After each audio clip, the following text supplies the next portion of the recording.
Здравствуйте. В эфире новости экономики, в студии Евгений Боженко. Север Якутии невозможно развивать без реконструкции аэропортовой системы. Об этом в ходе интервью федеральным телеканалам рассказал руководитель республики Айсен Николаев. Север без реконструкции аэропортовой системы невозможно развить.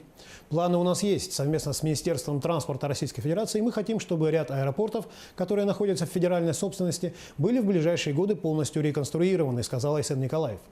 Ранее мы сообщали, что в федеральном бюджете на 2019 год и на плановый период 2020 и 2021 годов будут предусмотрены дополнительные средства на реконструкцию 15 аэропортов Якутии.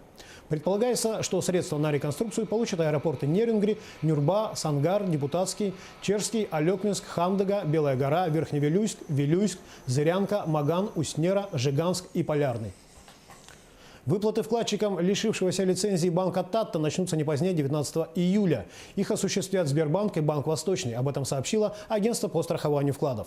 Эти банки стали победителями конкурса по отбору банков-агентов для выплаты страхового возмещения вкладчикам, в том числе индивидуальным предпринимателям кредитной организации Банк Татта.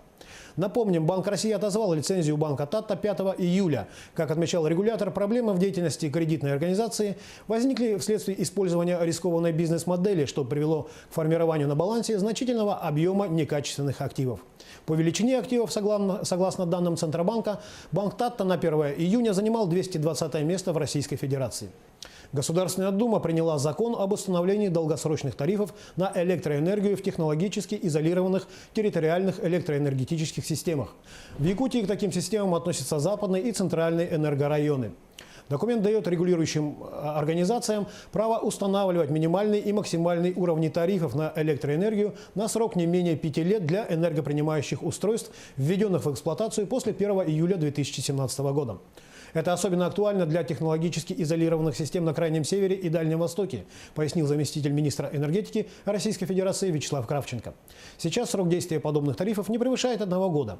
Это не способствует заключению долгосрочных договоров между производителями и потребителями, не добавляет стабильности и препятствует реализации крупных инвестиционных проектов.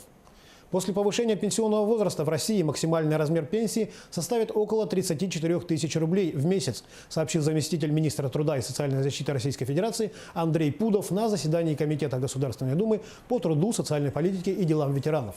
По словам замминистра, такая цифра соответствует минимальному социальному стандарту в размере 40% от ежемесячного заработка в 85 тысяч рублей.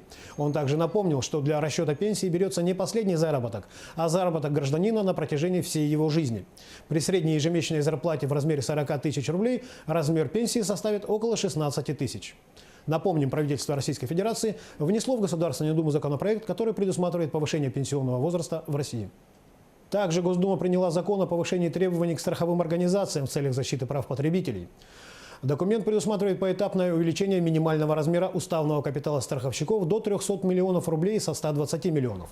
Для тех, кто занимается страхованием жизни, до 450 миллионов с 240.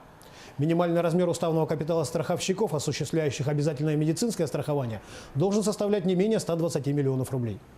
Страховщикам, включая перестраховочные организации, запрещается заниматься предпринимательской деятельностью, не связанной со страховым делом. Однако для обеспечения своей деятельности они будут вправе самостоятельно инвестировать собственные средства и средства страховых резервов, а также осуществлять сделки с имуществом. Какие продукты россияне считают качественными и за какие готовы платить больше? Соответствующий опрос провел исследовательский холдинг «Раммир». Итак, 73% граждан считают качественными продуктами те, которые не содержат искусственных добавок и красителей. 34% заявили, что обращают прежде всего внимание на срок хранения продукта. Чем он ниже, тем, по их мнению, продукт более натуральный. Продукты, которые производятся или выращиваются в России, выделили 29%.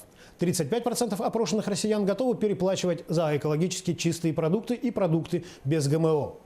При этом выяснилось, что граждане с низкими доходами в меньшей степени настроены доплачивать за экологию.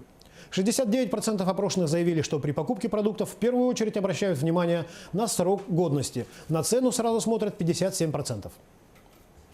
Перед поездкой в отпуск Межрайонная инспекция Федеральной налоговой службы России по Якутии предлагает гражданам проверить свои налоговые обязательства и оплатить имеющуюся задолженность во избежание запрета на выезд за границу.